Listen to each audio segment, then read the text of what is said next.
चलिए अब रुख कर लेते हैं उत्तराखंड से जुड़ी तमाम बड़ी खबरों का। इधर खटीमा दौरे पर मुख्यमंत्री पुष्कर सिंह धामी पहुंचे।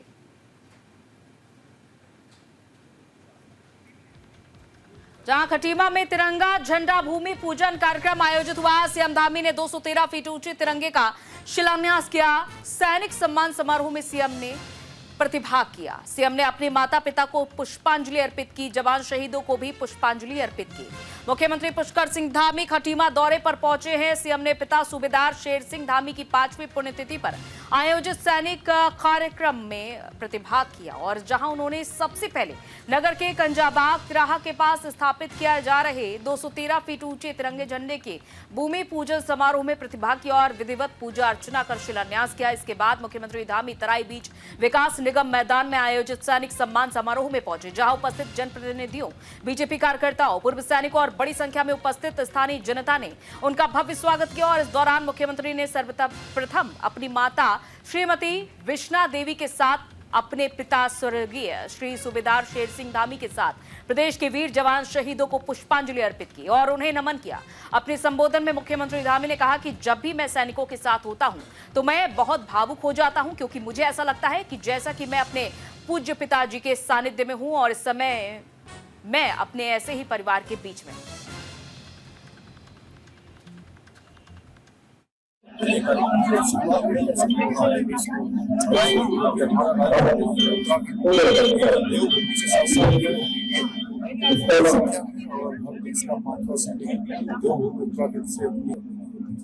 ये 2 साल से बड़ा 5 साल भी है।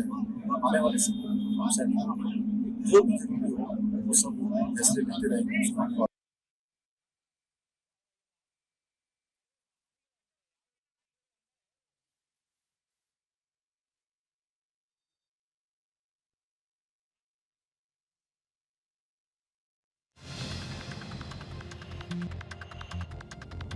खटीमा दौरे पर पहुंचे। खटीमा में तिरंगा झंडा भूमि पूजन कार्यक्रम आयोजित हुआ, जहां सीएम धामी ने 213 फीट ऊंचे तिरंगे का शिलान्यास किया। सैनिक सम्मान समारोह में सीएम ने प्रतिभाग भी किया।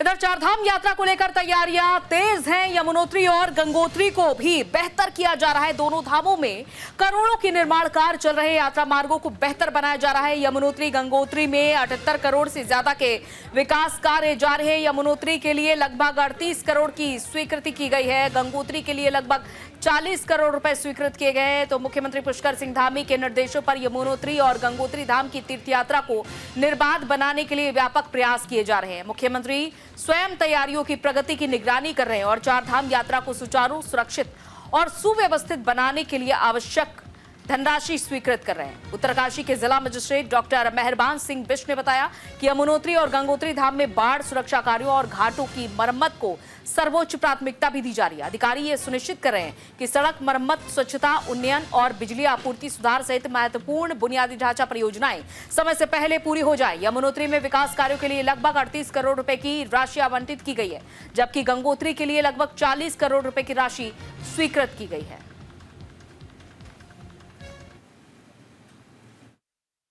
इस बार हमारी चारधाम यात्रा की व्यवस्थाएं की योजना बहुत पूर्व से हम लोग उसमें काम कर रहे थे और काफ़ी हमारे विभिन्न विभागों की योजनाएं अभी निर्माणाधीन हैं और खरसाली में भी हम लोग रोडें बनवा रहे हैं। और जानकी चट्टी से लेकर यमुनोत्री के बीच में जो हमारा पैदल मार्ग है और उसमें 1.5 करोड़ रुपये शासन से मिला है, तो उसमें कोशिश की जा रही है कि वो मार्ग को अच्छा करें और कुछ 9 कैंची और 19 कैंची में यदि कैंटिलीवर बन सकता है तो उस पर भी मैंने निर्देश जारी कर रखे हैं कि कैंटिलीवर जहाँ जहाँ बन सकते वहाँ बनाएं। क्योंकि जैसे आपको पता है पिछली बार गंगोत्री यमुनोत्री दोनों धामों का आपदा आई थी तो कुछ नुकसान हुआ था, तो दोनों धामों के लिए बड़े प्रोजेक्ट हमारे स्वीकृत हुए। भैया की बहुत बहुत धन्यवाद करना चाहता हूँ मैं धाकड़ धामी जी का। उनकी नज़र है गंगोत्री यमुनोत्री की तरफ और उन्होंने 40 करोड़ रुपए हमारे लिए जो स्वीकृत किया है, जिससे घाटों का निर्माण भी उसमें है, जो मंदिर समिति घाट जो बनने हैं उनका निर्माण होना है, साथ में जो रास्ते बनने हैं, तो उनका मैं व्यक्तिगत तौर पर और सारी मंदिर समिति, सारे पुरोहितों की तरफ से बहुत बहुत आभार व्यक्त करता हूँ। जो इन्होंने बजट रिलीज किया है गंगोत्री धाम के लिए, घाटों की मरम्मत के लिए, थोड़ा पहले हो जाना था, लेकिन दूर देखो थोड़ा लेट में है, लेकिन ठीक है, काम युद्ध स्तर पे होना चाहिए। ऐसा नहीं कि बजट रिलीज हो गया और काम जो है युद्ध स्तर पर, घाटों की मरम्मत होनी चाहिए। पानी की व्यवस्था नहीं है, पानी घाट वगैरह जो कुछ भी उनकी व्यवस्था अच्छे प्रकार से होनी चाहिए। फिर मैं एक बार मुख्यमंत्री जी और विधायक जी का हार्दिक अभिनंदन करता हूँ कि उन्होंने जो है गंगोत्री के लिए विशेष जो पैकेज भेजा है उनके लिए। इधर चारधाम यात्रा को लेकर तैयारियां जारी है। राजेश कुमार को बद्रीनाथ धाम का जिम्मा मिला है। चमोली दौरे पर नोडल सचिव राजेश कुमार हैं, तो वहीं चारधाम यात्रा को लेकर अधिकारियों के साथ बैठक भी की है। बैठक में चारधाम यात्रा की तैयारियों का जायजा भी लिया है। बैठक में यात्रा व्यवस्थाओं का भी जायजा लिया है। 25 अप्रैल तक सभी तैयारियां पूरी करने के निर्देश भी दिए हैं। तो बद्रीनाथ धाम की यात्रा नोडल सचिव डॉक्टर राजेश कुमार चमोली जिले का दौरा किया उन्होंने। राजेश कुमार ने कलेक्ट्रेट सभागार में चारधाम यात्रा को लेकर सभी अधिकारियों के साथ बैठक की।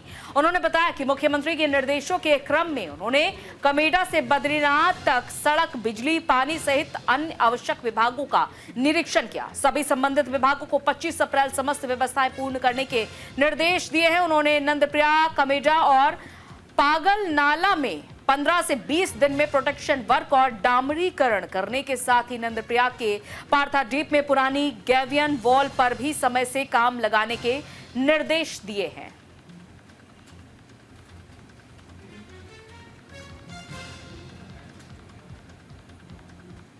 है वो हरित चारधाम यात्रा के तौर पे इसको आगे ले जाएंगे और माननीय मुख्यमंत्री जी की प्रेरणा से फूड एंड ड्रग्स डिपार्टमेंट ने इस बार ये घोषणा की है कि जितने भी वेंडर्स हैं उनसे हम लोग इंटरेक्शन करेंगे और प्लास्टिक का यूज़ जो है मिनिमाइज़ करेंगे कि सेक्रेटरी लेवल के जो ऑफिसर्स हैं चारधाम डिस्ट्रिक्ट्स का भ्रमण करें और पूरे जो व्यवस्थाएं हैं उनका मौका मुआयना करें। तो इसी के दृष्टिगत जो है मेरा विज़िट यहाँ पे चमोली जनपद में हुआ है और विगत 2-3 दिन से मैं ही हूँ और पूरे बद्रीनाथ रूट तक मैंने मौका मुआयना किया है। बिजली, सड़क, पानी और जो बाकी जो इंफ्रास्ट्रक्चर रिलेटेड जो डिपार्टमेंट।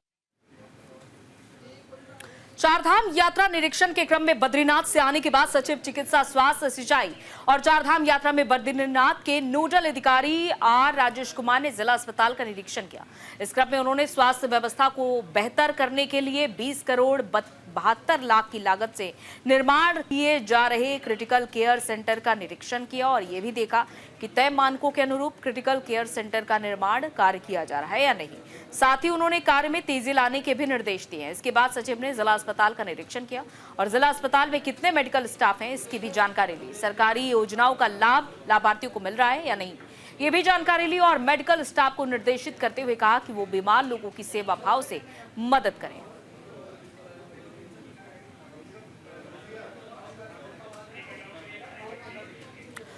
तो 30 अप्रैल से चारधाम यात्रा की शुरुआत होने जा रही है। 13 लाख से ज्यादा श्रद्धालुओं ने अभी तक अपना रजिस्ट्रेशन करा लिया है चारधाम यात्रा के लिए। तो 20 मार्च से गंगोत्री और यमुनोत्री धाम के लिए 30 अप्रैल से कपाट खुलेंगे। केदारनाथ धाम के लिए 2 मई को कपाट खुलेंगे। पवित्र बद्रीनाथ धाम के लिए कपाट 4 मई को खुलेंगे। यात्रा मार्ग को सुपर 15 जोन में बांटा गया है और यात्रा मार्ग 41 जोन और 137 सेक्टर में विभाजित सभी सेक्टर का क्षेत्र 10 किलोमीटर का होगा और हर एक सेक्टर में 24 घंटे पुलिसकर्मियों की गश्त रहेगी। साथ ही 6000 पुलिस अधिकारी और कर्मचारी व्यवस्था संभालेंगे। निगरानी के लिए पहली बार रेंज ऑफिस में कंट्रोल रूम बनेंगे। कंट्रोल रूम की निगरानी देहरादून ट्रैफिक का एसपी करेंगे और नोडल अधिकारी आईजी गढ़वाल रेंज राजीव स्वरूप को बनाया गया है। चारधाम यात्रा में 9 एसएसपी रूट प्रभारी होंगे। उत्तराखंड में कुल 336 लैंडस्लाइड चिन्हित जोन, गढ़वाल मंडल में कुल 163 लैंडस्लाइड जोन चिन्हित किए गए हैं।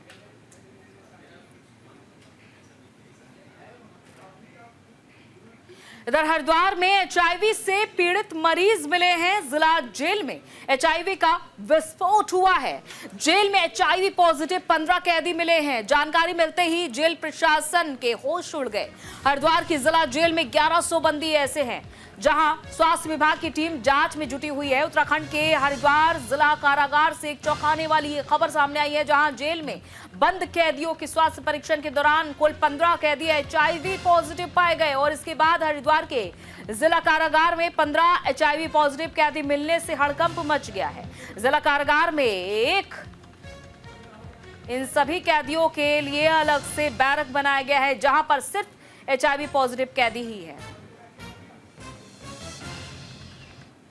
देखिए, जो भी इनमेट्स जो है कारागार में आता है, उसके आते ही जो है सर्वप्रथम अन्य जांचों के साथ साथ HIV जांच भी होती है और अभी हमारे पास लगभग 15 इनमेट्स ऐसे हैं जिनमें HIV की पुष्टि हुई है। उनको अन्य बंदियों से अलग हमने एक रखा है और पूरी प्रिकॉशन जो भी इसकी गाइडलाइंस होती हैं HIV पॉजिटिव बंदियों के लिए, उसका पालन किया जाता है। लगभग 1100 बंदी जो है हमारे इस जेल में है। तो हरिद्वार के जिला जेल में संजय, हमारे संवाददाता इस खबर पर जुड़ चुके हैं। जिला जेल में 1100 बंदी है संजय, लेकिन इन 1100 बंदियों में से 15 HIV पॉजिटिव पाए जाना अपने आप में बहुत बड़ा सवाल खड़े करता है। इसके बाद प्रशासन क्या कदम है और किस तरह से इस जांच को आगे बढ़ाया जा रहा है? निश्चित तौर पर हरिद्वार के जिला कारागार का ये मामला है, जहां पर रूटीन चेकिंग यानी स्वास्थ्य एक दिवस होता है, उस पर रूटीन चेकिंग यहां पर की जा रही थी। अगर रोशनाबाद जेल की बात की जाए तो यहां पर कुल 1100 कैदी इस वक्त कैद है। इनमें से 15 कैदियों में HIV के लक्षण पाए गए हैं, जिससे कहीं ना कहीं जिला प्रशासन और जो जेल प्रशासन है उसमें हड़कंप मच गया है। हालांकि इतना ही नहीं, स्वास्थ्य महकमे के लिए भी चिंता का विषय है, क्योंकि ये गंभीर बीमारी कहीं और नहीं बल्कि जेल के अंदर पनप रही है। इसको लेकर जो अब अन्य कैदी है उनको अलग कर दिया गया है। हालांकि जो यहाँ के कैदी है यानी जो HIV पॉजिटिव जिनमें लक्षण पाए गए हैं, उनका रहना खाना पीना सब अलग कर दिया गया है और इनका इलाज शुरू कर दिया गया है। जी, सब कुछ अलग कर दिया गया है, यानी कि इन कैदियों को क्वारंटाइन कर दिया गया है। लेकिन बड़ा सवाल यही कि आखिर ये कैदी HIV पॉजिटिव कैसे हो गए, क्योंकि जाहिर है कि समय समय पर स्वास्थ्य विभाग की ओर से यहाँ पर चेकिंग की जाती है, जांच पड़ताल की जाती है कि कोई भी कैदी अस्वस्थ ना हो, बावजूद इसके अचानक से इन कैदियों का HIV पॉजिटिव पाए जाना।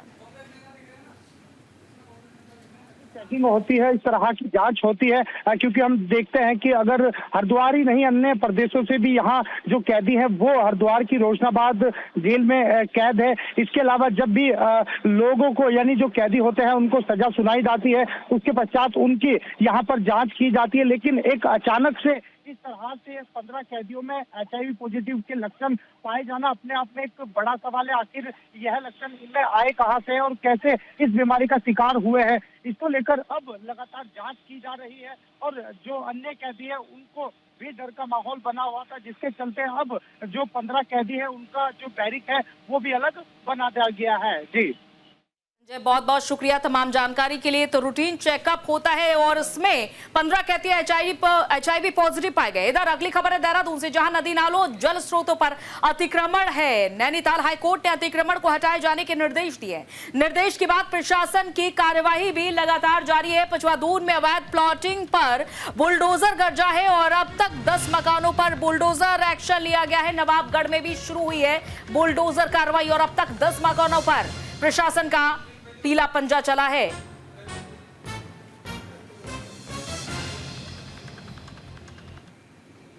तो वहीं हरिद्वार में अवैध सिलेंडर का जखीरा बरामद हुआ है, जहां ज्वालापुर में अवैध गैस रिफिलिंग केंद्र पर कार्रवाई हुई है। खाद्य आपूर्ति विभाग की बड़ी कार्रवाई देखने को मिली है, जहां खाद्य आपूर्ति विभाग ने रिफिलिंग केंद्र पर छापा मारा और छापेमारी में भारी मात्रा में सिलेंडर बरामद हुआ है। रिफिलिंग उपकरण भी भारी मात्रा में बरामद हुआ है। तो हरिद्वार के ज्वालापुर क्षेत्र में खाद्य आपूर्ति विभाग की टीम ने बड़ी कार्रवाई करते हुए घनी आबादी वाले इलाके में संचालित अवैध गैस रिफिलिंग केंद्र पर छापा मारा है। अवैध रूप से यह संचालित हो रहा था। छापेमारी के दौरान घरेलू गैस पाइप, नोजल और अन्य रिफिलिंग उपकरण भारी मात्रा में यहां से बरामद किए गए हैं, जिनका उपयोग अवैध रूप से गैस रिफिलिंग में किया जा रहा था। अधिकारियों के मुताबिक इस तरह की अवैध रिफिलिंग से जान माल का भी गंभीर खतरा बना रहता है, खासकर जब ये कार्य बिना किसी सुरक्षा व्यवस्था के रिहायशी क्षेत्र में किया जा रहा हो। आपूर्ति विभाग ने साफ किया है कि ऐसे गैर कानूनी कार्यों पर कड़ी नजर रखी जा रही है।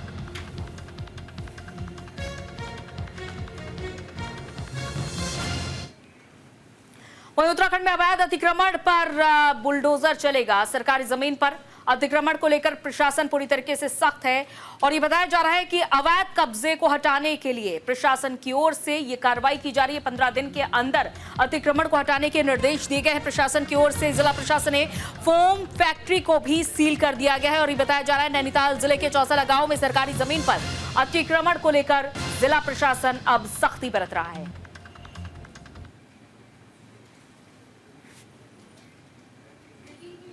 चलिए इसी के साथ राजधानी एक्सप्रेस में फिलहाल इतना ही। इजाजत दीजिए, नमस्कार।